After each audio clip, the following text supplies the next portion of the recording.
Today I'm going to teach you about CSS floats, the finicky CSS floats.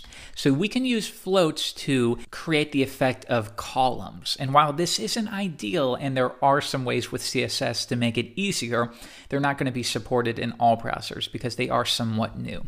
So best to learn the basics first. Here I have a div with a class of wrap for our website and a simple heading. And what I want to do is create our main content area, and then I would also like to create a sidebar section that maybe has navigation links, or it could have a list of categories for our blog. You're familiar with sidebars likely. So here, let's first do our main content. Here I'm going to use an ID of content, though you could equally use a class of content if you imagine using the styling again. Within here, I will write, "This is my blog," and that should be fine. Mostly we're going to be focusing on CSS. And next, I would like to create a sidebar. So there are two ways to do this. One of them will be to continue using a div, and you'll see this quite a bit, especially in older websites. You apply a class of sidebar, and this doesn't do anything magical. The word sidebar doesn't do anything. We could call it anything we want. But this gives us a way to target the sidebar and style it accordingly. Now there are new HTML5 elements that we can use that allow us to keep from using divs over and over. Because remember, divs don't have any semantic meaning at all. They're simply wrappers. So if we can use elements that have meaning, we should always elect to do so. In this case, we're going to use an aside element. Now this doesn't only refer to a sidebar, it just means information on our website that is connected, that should be placed aside to some content. So while we can use it as a top level sidebar, it could also be within perhaps an article within your blog. You could have an aside section. Within here, I'm going to use an H2 and write sidebar, and then I'm going to add a list of links. And if we're going to do a list of links, we want to make sure that we use an unordered list. So first, within a list item, I'm going to use an anchor tag. And here, we're going to use the generic # because we aren't linking to anywhere specific in our case. And we'll say home. And then I will copy this a few times, and we'll change this to about and contact. And then if we wanted, we could continue with our sidebar, but I think it's fine for now.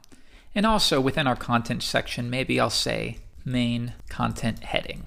Just some gibberish so that we have something to work with. This is a fine website.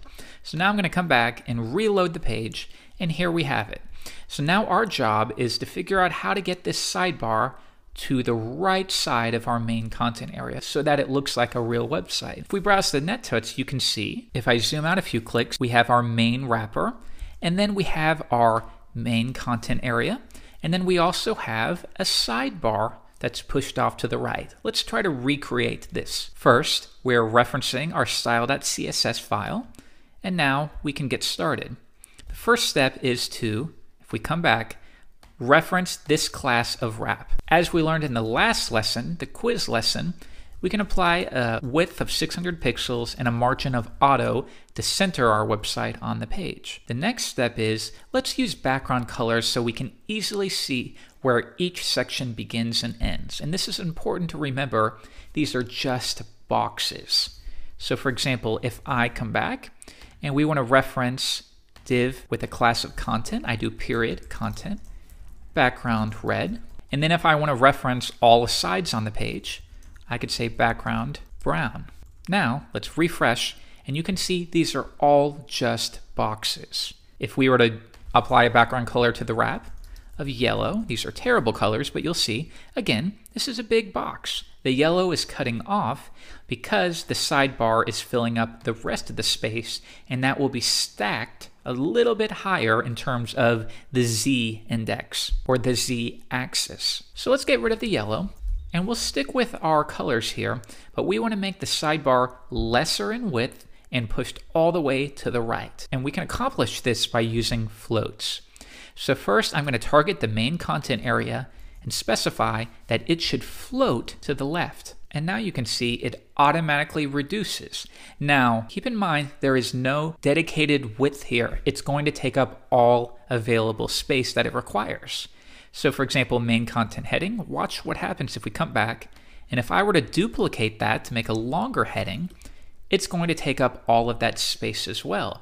So that might be okay for you, but probably you want to have a very specific width. If we come back to style.css, our wrap is 600 pixels. So why don't we specify a width for our main content area of 500 pixels?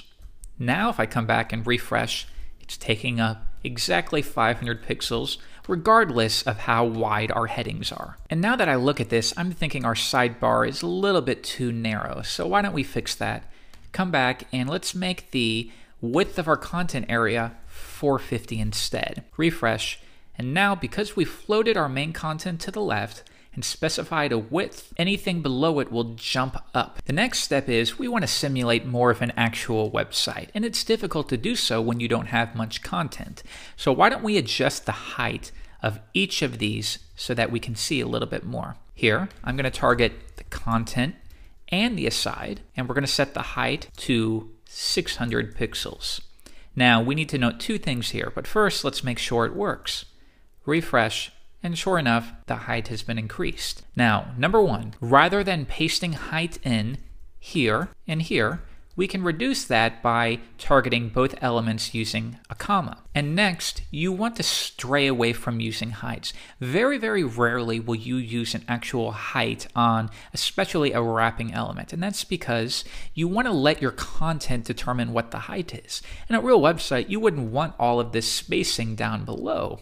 Also, as soon as this content takes up all of the 600 pixels, it may be cut off.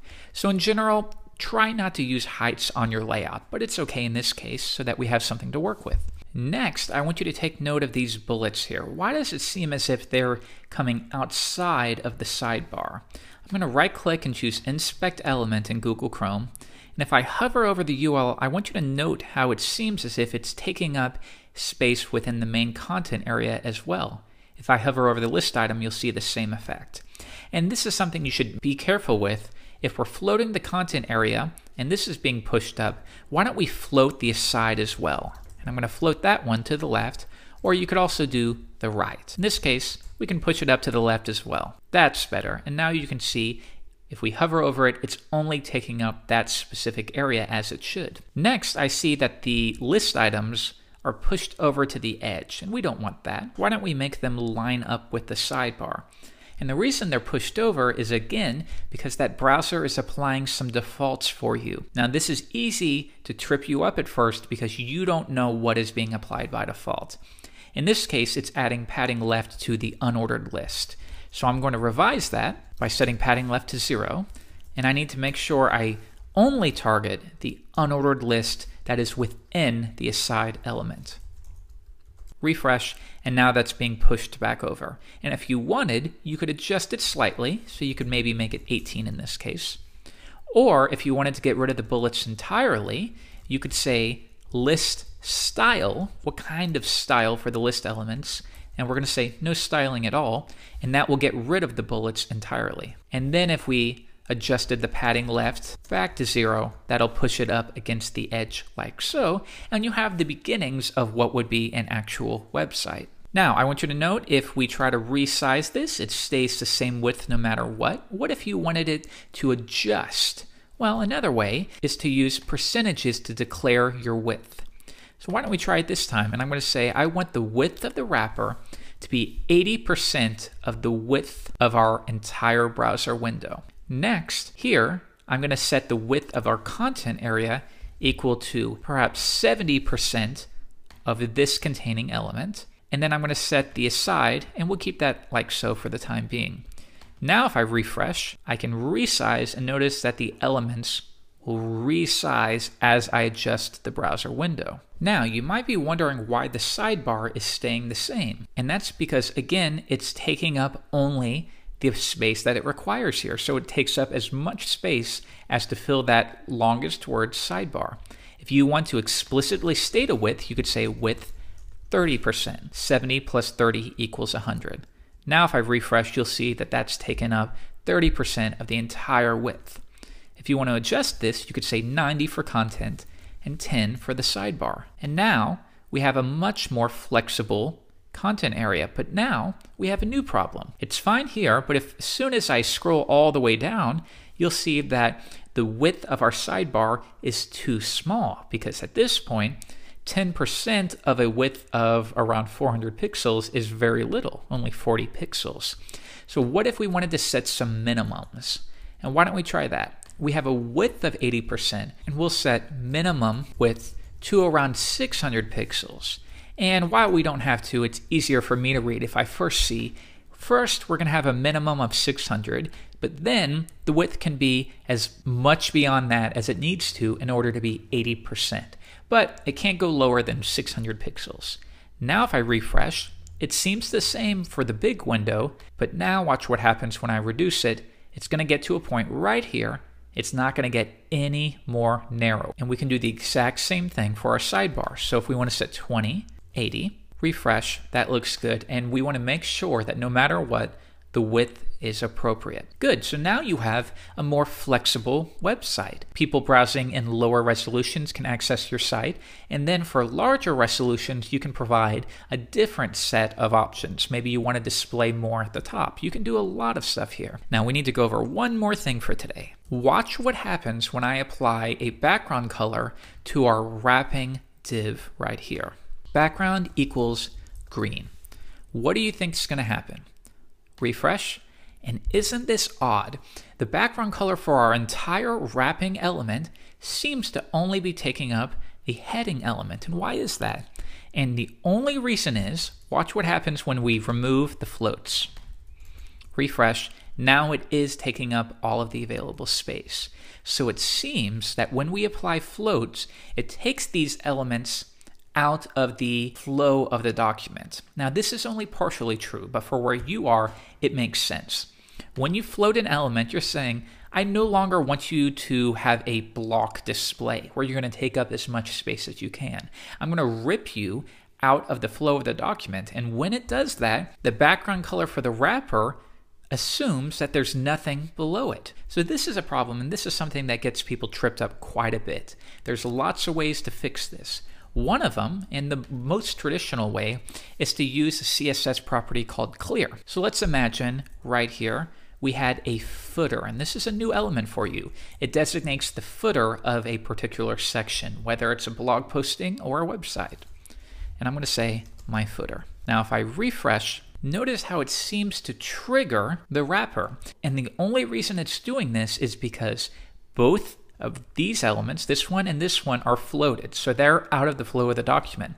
But our footer is not, so that triggers the wrapper to contain it. It's a way of clearing it. Footer, and we're going to clear anything that occurs above it. So if there's any floated elements, this is going to clear it. Now if we refresh, you're going to see the same thing. But if you ever find yourself in a situation where it seems like an element is way up here into a different section and it shouldn't, make sure that you're clearing it so it clears any floats that are above it. Now another way that we could potentially solve this, if we had no footer, we come back, we're still with this problem, is by using a trick called overflow hidden. Overflow, set that to hidden. And I don't expect you to understand why this works. For now, just accept that it's a way to trigger the browser into containing the elements within whatever you're specifying here. So just accept that is a little trick to make sure that it contains it. So good job. We've covered a lot in this lesson. If you need to go back and watch it again, do so, because these techniques are going to be vital in your web design career.